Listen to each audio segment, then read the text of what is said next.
This week has been an interesting week. I think the word freedom has found new meaning for me, and it came in how I observed my cats. So last week, 2 weeks ago, they got snipped, and they had to wear the cone of shame for 2 solid weeks, and they hated it. They hated us for it as well. The first few days was very difficult because it was quite difficult to see them go through this whole phase where they had to just have this cone. But yesterday, babe, was it yesterday? Yeah, yesterday was the grand day where we got to snip the cord and take off the cone off their neck. And there was this weird moment where one of my cats just stood there, just kind of shocked at what had taken place. The cone came off, and it was almost like a second guess, as if, really? Am I free?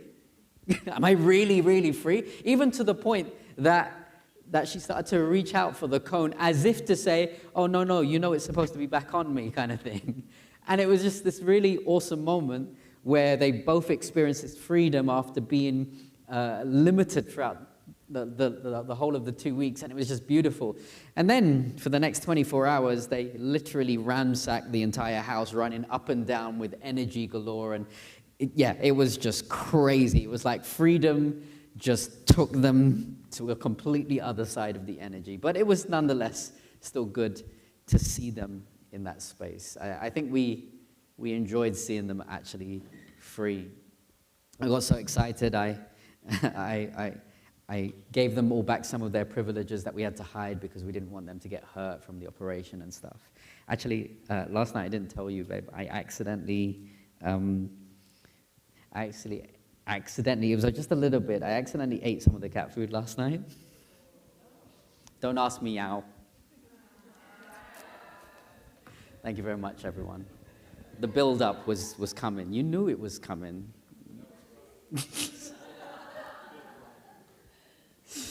Okay, let's dive in. We've got some work to do today. This sermon was, I have to be honest, quite difficult upon me, but at the same time, this sermon I felt couldn't come at a more opportune time, just based upon where we are right now in America and what things are taking place right now. We've been walking through a series called The 7 Sins of Suburbia. We've been walking through the Beatitudes. And today's Beatitude that we're going to walk through in part 5 is Matthew chapter 5 and verse 6. It says, "Blessed are those who hunger and thirst for righteousness, for they will be filled." And today I'm speaking on the topic, the remnant stomach. The remnant stomach. Let's pray. And so, Lord, I hand over to you. And I ask for you to speak through this moment right now and teach us. In your name I pray. Amen. So it's been a tough week. Let's just accept it's been a tough week. I've been glued to the TV screens and screens on my phone and scrolling. It's been very, very hard. I'm just going to name it. Charlie Kirk's death definitely has ruptured many of us. And regardless of what you feel about his ideologies, let's just understand the basic, simple fact. A family is grieving from the loss. No child should have to watch that. No wife should have to see what took place. And even as us, as a nation, I don't encourage you all, but for those of you who have seen the video, it's awful. It's absolutely horrific, and it's terrible. And the nation will continue to argue, it seems, while the family grieves about all kinds of things to do with politics, etc. Meanwhile, while that's been taking place, the continual difficulty of watching our screens as we continue to see how Palestine is under so much pressure. Blocks lie in dust, and parents, they're not counting celebrations. You see them on the borders just begging for food, trying to get a little what they can. Meanwhile, on the other side of the world in Sudan, the displacement deepens and the humanitarian crisis continues, it shadows every journey. And these things continue all throughout the world, from even up until Myanmar and Syria. And life is survival in some places. Camps, unfortunately, have become childhoods for many individuals. Today, we reach part 5 of our series, and we're focusing on this text, this beatitude that Jesus shares. Blessed are those who hunger and thirst for righteousness, for they will be filled. Here's what I want to dive into today, and I hope that we can get some good ground as we go into this. What does this all mean for the Seventh-day Adventist Christian? Living in this world with these issues, with these struggles, these worries, with all of these events that are taking place, what does it mean specifically for the Seventh-day Adventist Christian? Today I want to ask 3 things. What does Jesus mean by hungering and thirsting for righteousness? I want to also ask, what numbs hunger in a suburban life? And finally, how shall we live? Let me introduce you to the 5th sin that I've noticed. Curated indifference. The Beatitudes are declarations before they're actually demands. Jesus is not handing out chores. He's naming who is blessed in the kingdom. And there's a clear pattern that takes place from the beginning of the Beatitudes. He blesses those who feel the lack, the poor in spirit, those who mourn, those who meek. And then we now come to another lack. He blesses those who are hungry and thirsty for righteousness. Let's talk a little bit about what these words are doing in the passage and what the actual Bible is trying across to us. Hunger and thirst are body words. They're not polite interest, it's a craving. Now, in the original language, the grammar is constructed in such, the appetite is ongoing. It's not those who hunger once, like all of you who hunger and waiting for our lunch, for potluck. It's not a single hunger, it's a continual hunger. That means even when you go and fill your plate and fill your bellies, you will still experience a kind of hunger that goes on and on. This is not a one-time nibble. It's a steady ache that keeps returning until it is met. If you were to translate this a little bit better into the English language, it says, blessed are those who hunger and thirst, and hunger and thirst, and hunger and thirst, and etc., etc., etc. Jesus chooses very intentional, visceral language just to make a point. Now, righteousness is not a costume that you wear. It's actually an appetite that rises from the inside and moves you toward God setting things right. Now, Matthew uses the word righteousness to describe a life of a relationship that is right with God.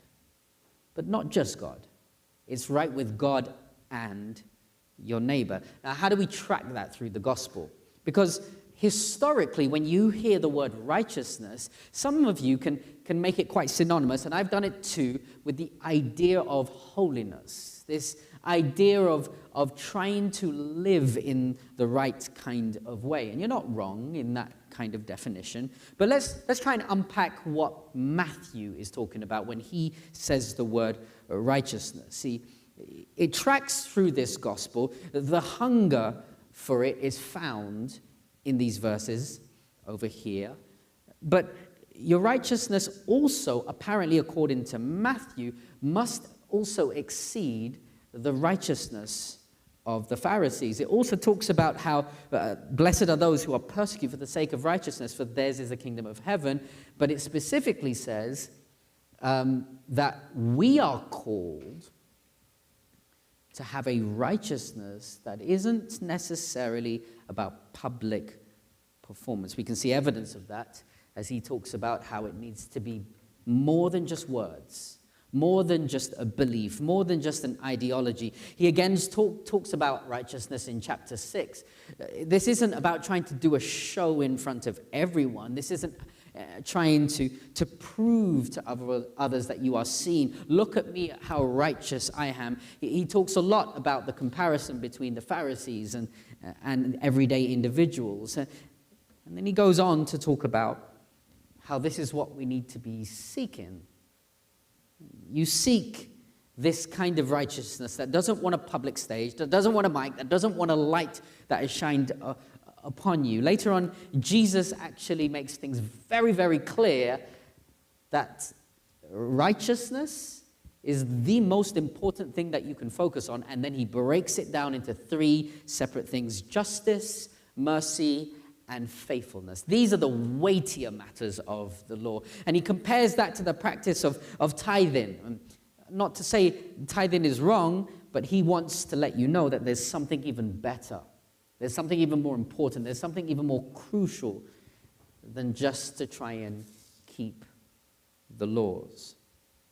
So people who hunger and thirst for righteousness, what Matthew is trying to say in this text is these are people who specifically hunger for right doing in the name of justice, in the name of those who have less, in the name of those who lack, in the name of those who are struggling.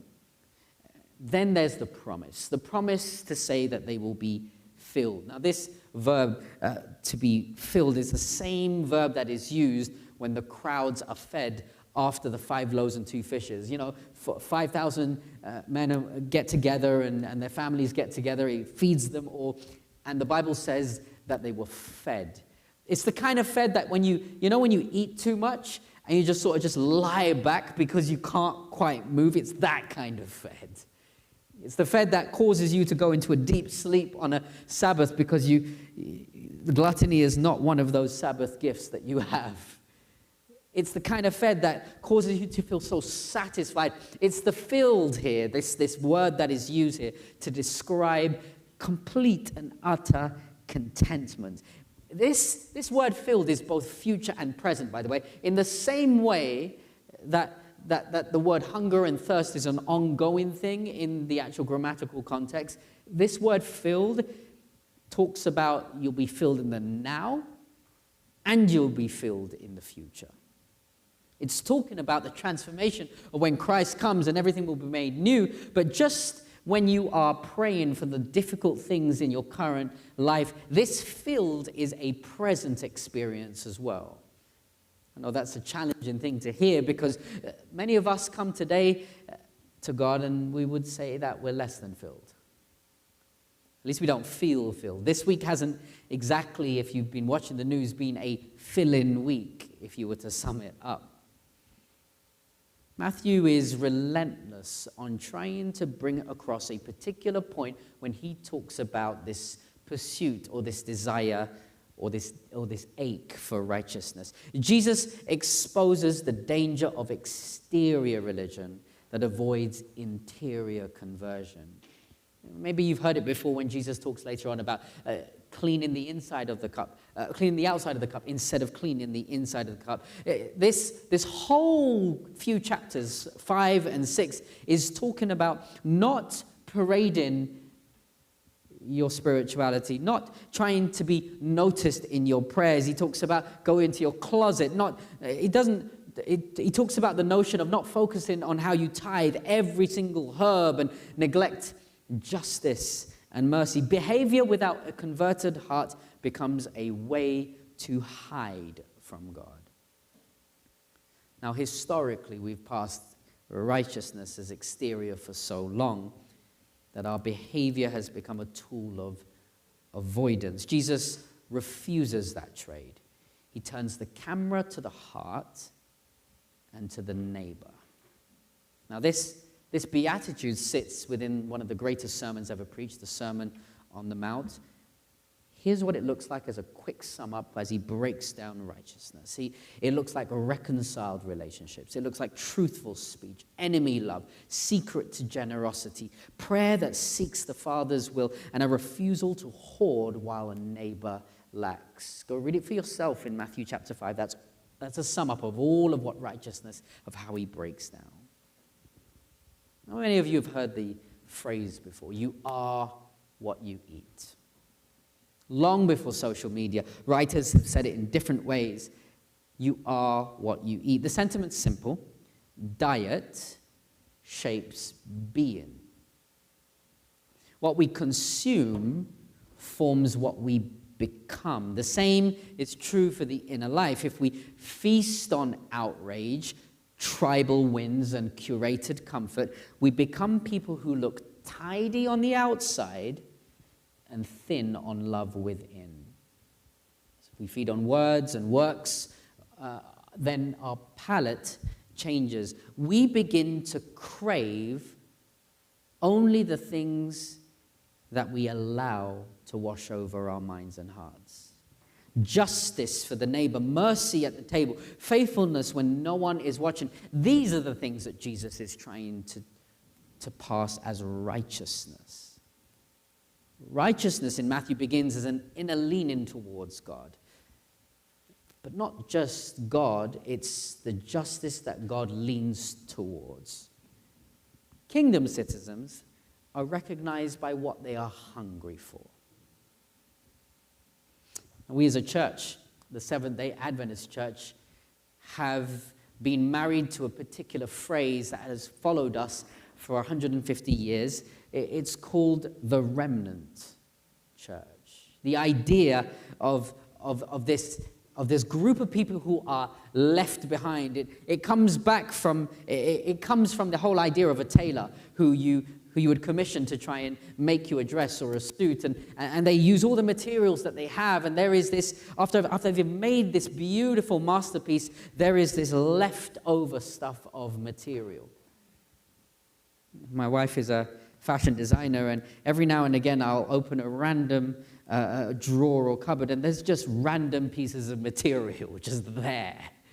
These are the remnants of the stuff that she uses to make her wonderful creations. This is what we piggyback on as a church. We use this idea of remnant, and it points to a prophetic movement that in the final days, in the last days before Christ comes, there are these final leftover group of people who will keep the commandments of Jesus and keep the commandments of God and have the faith of Jesus. This group will apparently proclaim who Jesus is in a very bold and manifest way.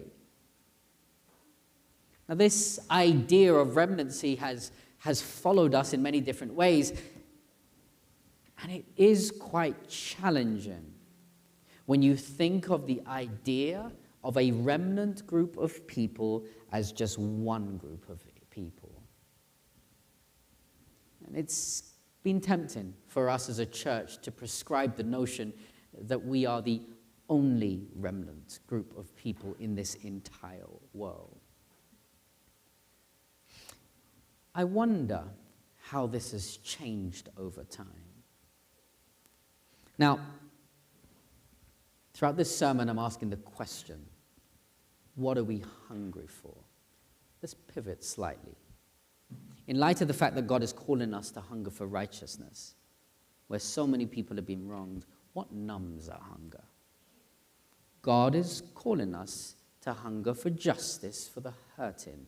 But there's something that is at work in our suburban lives that is numbing this hunger.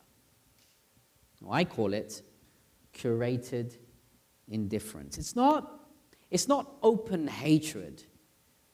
It's a carefully edited life that keeps me comfortable while in my neighbor's pain. It keeps me comfortable while my neighbor's pain stays off screen. It's neat instead of near. It's an image instead of actual intimacy. It's busy instead of burdened. It's well-informed, but it is uninvolved. Here are some ways that curated indifference disciples us. There's many. I just want to present a few to you today, all right? Number one, the algorithm. Now, I'm a child of this age, And this is unfortunately the tool of my destruction sometimes. And I find myself just scrolling and scrolling and scrolling and scrolling. You know what? I was shocked when President Trump came into power. I was almost certain, 100% certain, that Kamala was going to come into power. And on the night that he got voted in, I remember feeling a sense of disappointment and shock. Do you know why? Because I was so convinced that this would not happen. Because for months and months and months, I'd been scrolling on my feeds, and all the algorithm was sending me was stuff that supported my ideology. I was under the impression that the majority of people believe what I believe. That's what I thought. So when Trump came into power, I was deeply shocked and sidelined to the left, because I thought to myself, how could this be? I've been sold a lie. No, you were sold the algorithm, sir. You saw what you wanted to see and what came before you, because the truth is the exposure of my algorithm is not broad enough. The algorithm feeds and serves us an appetite that we already like. Whether it be bargains or takes or political ideologies, whether it be religious perspectives or outrage that confirm our tribe, the result is a diet that feels full but leaves the heart thin. We confuse being updated with being transformed. We know the headlines. We avoid the human. Remember during the protests of Black Lives Matter. Do you remember the time when most of us all changed our social media feeds to a black screen? You remember that moment? Our way of standing up for the injustice is there are wrongs and there are rights to it. You could argue for and against, but there is something about the feed that we curate and allow ourselves to wash over us. You are what you eat. Something else I want to share with you about this curated indifference. Sometimes you don't even know it's happening because you haven't taken the time to actually look at it. What is the largest humanitarian crisis that is currently taking place in the world today? Any ideas? Sorry? Gaza?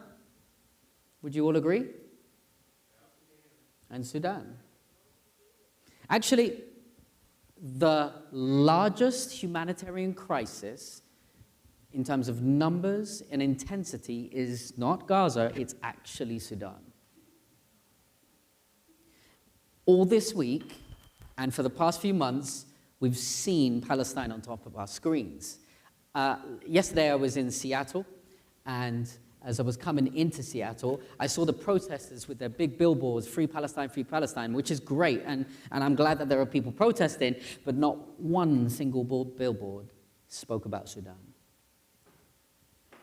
Our feeds are full of the things that we put credit to. Now, I agree, in Palestine, apartments are turning to dust, and aid routes are being blocked and throttled, and it's horrific what is taking place. Meanwhile, though, in Sudan, it is the worst humanitarian and displacement crisis on the planet.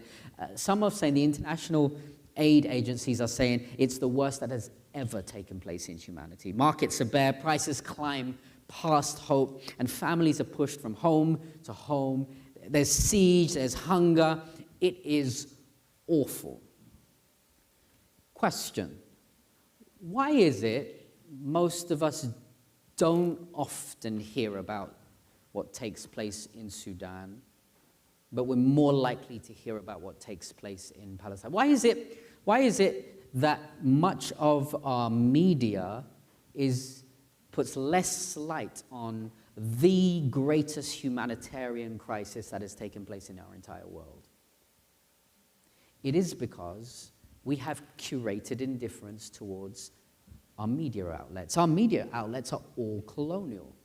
The way that we see things, Western outlets are built to center white stories and Western interests, to treat some lives as near and others as far, some griefs as marketable and others as just background noise. The reason why Sudan is not number one on all our feeds is because Sudanese do not look like others.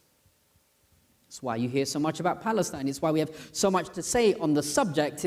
We're inundated with the news of the Gaza Strip, but even though Sudan is crumbling, many of us don't actually know what's happening in Sudan. We don't know what's going on. We don't know anything about a civil war, or we don't know why they're even in that position. Because these curated feeds keep us locked into one-sided injustices. Now, Palestine faces an injustice, and we need to try and support that. I'm not diminishing that, but the idea is that our focus is put only in certain spaces. One final example of curated indifference. So, one thing is important to know about the idea of where our focus is. But even though we have a colonized lens, something that we also need to understand is there is this religious costume that we have learnt to carry because of our culture. Exterior behavior becomes a way to avoid interior conversion. How does that play out? How does it show up? The Seventh-day Adventist Church began from what is called the Millerite movement. The Millerites were a bunch of people who read their Bible and really thought that Jesus was coming on October 22nd, on 1844. Of course, they sold everything, and then the clouds did not split. October 22nd came and left. It was the great disappointment, and they were wrong.